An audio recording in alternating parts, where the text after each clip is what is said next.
Я абсолютно позитивно оцениваю то, что сегодня происходит на этой площадке.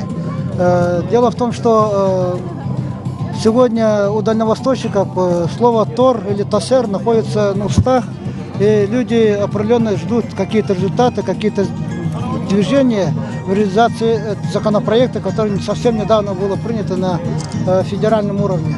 Поэтому мы, несмотря на то, что окончательное решение после одобрения правительственной комиссии правительство Российской Федерации еще решение не приняло, но мы получили добро уже начинать работу. И мне очень приятно, что сегодня в Якутске существует наш технопарк Якутия, где в свое время из инкубаторов пришли предприниматели и начали свои производства расширять. Потом сегодня они уже выходят за рамки технопарка, потому что набирают объемы, им надо в определенных условиях поддержки развивать это для того, чтобы создать более мощное промышленное производство.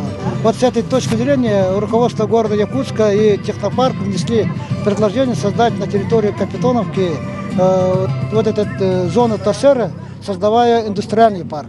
То есть мы сегодня преследуем цель, чтобы все то, что развивается, оно должно развиваться по определенным этапам. Они сразу с утра проснулись и создали мощное производство. С этой точки зрения я считаю абсолютно правильным. И вот именно это пример такого подхода, как раз создание вот этого индустриального парка.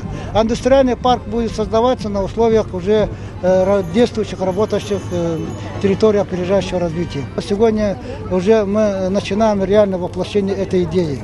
Думаю, с учетом мнения самих резидентов, ребят, которые, притом они все молодые, и притом они с таким настроем, и не только наступательный, и творческий подход, и определенное экономическое, финансовое обоснование у них серьезное.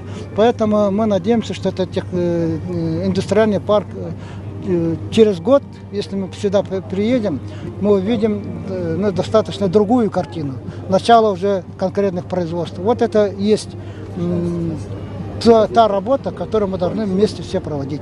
Бизнесмены, как сегодня уже докладывали Егору Афанасьевичу, уже не только города Якутска, но и других регионов сегодня активно нас выходят, просят рассмотреть возможность размещения их производительных сил именно здесь, на территории города. А, соответственно, чем больше людей будет занято на производстве здесь, в городе Якутске, тем больше налогов будет поступать, тем, соответственно, будет больше и лучше развиваться наш город. Поэтому это крайне позитивно отражается на инвестиционном потенциале и на инвестиционной привлекательности города Якутска, да и в целом всей республики.